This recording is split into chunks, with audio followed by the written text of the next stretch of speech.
பணம் பணம் பணம் அந்த பணம் பார்த்தால் தான் அந்த படைப்பு அப்படின்னு இல்லை, மனசு தான். எத்தனை பேர் மனசை இது கொள்ளையடிக்குதுன்றது தான். இதை நோக்கி தான் நகர்ந்துகிட்டு இருக்கோம். ஆனால் ஒரு நாள் வரும், அந்த நாள் அன்னைக்கு இந்த மாதிரி படைப்புகள் மட்டும்தான் இங்கே நிலச்சி நிற்கும். கமர்ஷியல் படங்கள்லாம் தூக்கி அடிக்கப்படும். அதை நோக்கி தான் இப்போ நகர்ந்துகிட்டு இருக்க. ரெண்டுக்கு நடுவில் தான் நம்ம நிற்கிறோம். அந்த நாளுக்காக தான் காத்துட்ருக்கோம். நீ சொல்ல வர விஷயம் ரொம்ப நல்லா இருக்குது. இந்த சமூகத்துக்கு ரொம்ப தேவையான விஷயம். இங்கே தமிழ்நாட்டில் கூட நீ சொல்ல வந்த விஷயத்தில் ஒரு 10-15 கேசஸ் இருக்குது. அண்ணன் சமுத்திரக்கனி அவர்களை அழைக்கிறோம். புகழ் யாரை புகழ அக்காவையா? என் சகோதரி உங்களை பற்றி புகழ்ந்து பேசணுன்றாங்க. காலையிலே வந்தீங்கன்னு இப்போ தான் சொன்னாங்க. நான் சொன்னேன், எனக்கு ஒரு கார்டு கொடுத்துருங்கக்கா, ஸ்பெஷலாக பத்திரிக்கையாளர் கார்டு. எல்லா படத்தையும் பார்க்கலாம்ல, ரொம்ப சந்தோஷமாக இருக்கும். ரொம்ப மகிழ்ச்சி, ரொம்ப சந்தோஷமாக இருக்குது. என் சொந்தங்களுக்கு நன்றி. தம்பி பிருத்திவி, அதாவது அவன் தம்பி தான், தம்பியாகவே ஆயிட்டான். அவனுடைய நம்பிக்கைக்கும் அவனுடைய உழைப்புக்கும் கண்டிப்பாக இந்த சினிமா அவனை கைவிடாது. நல்லா இருப்பேன். வாழ்த்துக்கள் வாழ்த்துக்கள். தன்ராஜ் போகிற போக்கில் 1.5 நிமிஷத்தில் கதை சொன்னான். அந்த கதையை கேரவன்லேருந்து இறங்கி நான் ஷாட்டுக்கு போகிற கேப்பில், அண்ணா ஒரு கதை நான் அண்ணா கேளுனான்னு சொல்லி, ஏன்னா எப்போவுமே அவனை நான் தீபக் மாதிரி தான். என்னென்னா 2014 நிமிர்ந்து நெல் ஷூட்டிங்கில் அவனை மீட் பண்ணுறேன். நிமிர்ந்து நெல் ஷூட்டிங்கில் வந்து ஜெண்டாபாய் கபிராஜ் அந்த தெலுங்கு வெர்ஷனில் வந்து நடிக்கிறான். எப்போவுமே அவன் தனியாக போய் உட்காந்துக்கிறது, சேர் போட்டு உட்காந்து அப்படிலாம் இல்லை. ஷார்ட் முடிஞ்சோடனே வந்து கேமரா பின்னாடி நிற்பான், மானிட்டர் பார்ப்பான், ஏதோ ஒன்று போய் எடுத்து வைப்பான், போவான் வருவான், இப்படியே இருப்பான்.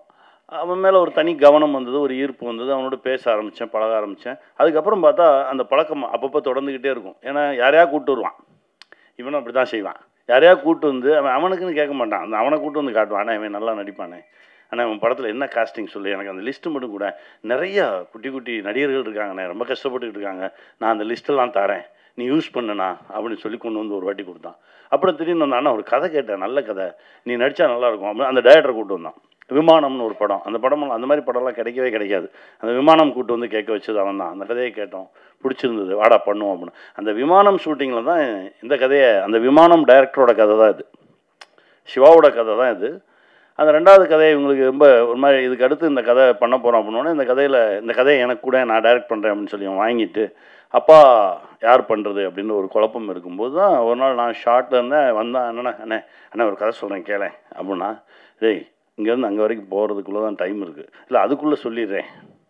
நான் இறங்கி அங்கேருந்து அப்படி நடந்து வர்ற அந்த ஒரு 1 நிமிஷம் 1.5 நிமிஷம் கேப்பில், அது ஒரு பெரிய ஷாட்டுன்றதுனால கொஞ்சம் தூரமாக நிறுத்தியிருந்தாங்க, நடந்து வர அந்த கேப்பில் தான் சொன்னான். சொல்லி முடிச்சோடனே என்ன யார் ராப்பா பண்ணுறான், இல்லைண்ணா அதுதான் தேடிக்கிட்டு இருக்கோம், அதனால தான் உங்ககிட்ட சொன்னேன். சரி பண்ணிடுவோம் போடா அப்படின்னேன். அண்ணே ஆமாம் பண்ணுறோண்டா போடா பண்ணிடுவோம், அவ்வளோதானே, நல்லா இருக்குது. நீ சொல்ல வர விஷயம் ரொம்ப நல்லா இருக்குது. இந்த சமூகத்துக்கு ரொம்ப தேவையான விஷயம். இங்கே தமிழ்நாட்டில் கூட நீ சொல்ல வந்த விஷயத்தில் ஒரு 10-15 கேசஸ் இருக்குது. அந்த கேசஸ் எல்லாமே குடும்பங்களை புரட்டி போட்ட கேசஸ். அதை நீ கையில் எடுத்திருக்க அப்படின்னோடனே எனக்கு புரியல, என்னென்ன சொல்கிறேன். ஆமாம், இது இங்கே நடந்திருக்கு, இங்கே நடந்திருக்கு, இங்கே நடந்திருக்கு, இப்போவும் நடந்துகிட்ருக்கு. இதை நீ சொல்கிற வெளியிலேருந்து பார்க்கும்போது ஒரு தந்தை மகனுக்கான ஒரு பாசமாக இருக்கும், ஆனால் நீ உள்ளுக்குள்ளே வச்சுருக்க ரொம்ப ஸ்ட்ராங்கான விஷயம்டா. இதை சொல்லணும். இதை பார்த்து ஒரு மகன் திருந்தினா போதும், ஐயோ நம்ம இந்த மாதிரி ஒரு வேலையை செஞ்சுட்டு இருக்கோமா, அவனுக்கு ஒரு பையன் திருந்திட்டா போதும், இந்த படம் பெரிய வெற்றி. பல பேரை யோசிக்க வைக்கும். நிறைய சூழலில், நிறைய குடும்பங்களில் நம்ம நினச்ச மாதிரி நம்ம பிள்ளை இல்லையேன்னு சொல்லி பல அப்பாக்கள் தடுமாறிட்டு இருக்காங்க. அதுக்கு ஒரு சின்னமாக யோசிக்க வைக்கும், ஒரு சின்ன ஒரு விடை கிடைக்கும்னு நம்புகிறோம். அந்த விடை தான் அந்த படத்துக்கான வெற்றின்னு நினைக்கிறோம். தன்ராஜ் வாழ்த்துக்கள், நீ நல்லா வருவடா. ஏன்னா முதல் படம் மாதிரியே பண்ணல, அவனுடைய ஒரு 100 படத்தில் நடித்தா கூட 100 படத்துலையும் இந்த வேலையை தான் பார்த்துருக்கேன். எல்லா டைரக்டர் பின்னாடியும் போய் அங்கங்கே அந்த எல்லாம் இவன் கற்றுக்கிட்ட மொத்தத்தையுமே ரொம்ப அசால்ட்டாக ஹேண்டில் பண்ணான் டைரக்ட் பண்ணும்போது. எனக்கு ரொம்ப பிடிச்சிருந்தது. முதல் 2 நாள் தான் கொஞ்சம் தடுமாறினா. நான் சொன்னேன், எதுக்கு தடுமாறுற, எடு, நீ சொல்கிறது கேட்க தானே வந்திருக்கோம், எடு அப்படின்னு. அதுக்கப்புறம் அசால்ட்டாக அழகாக ரொம்ப குழப்பமே இல்லாமல் ஹேண்டில் பண்ணால் நல்ல டைரக்டராக வருவேன். வாழ்த்துக்கள், இன்னும் நிறைய படைப்புகள் கிடைக்கும். வாழ்த்துக்கள், வாழ்க.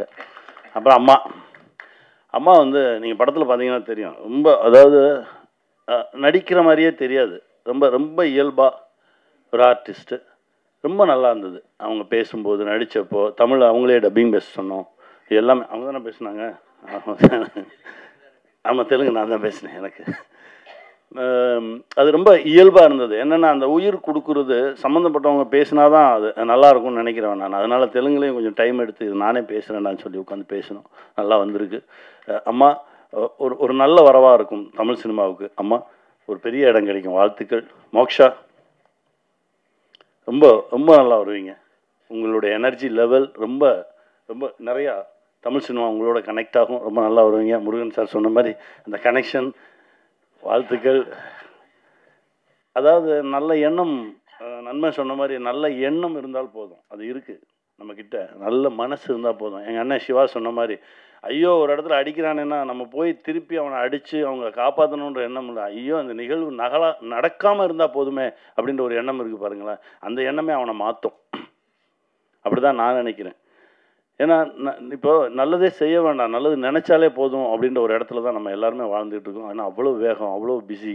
இதுக்கு நடுவில் இப்படி ஒரு நிகழ்வு நடக்கட்டும். ஏன்னா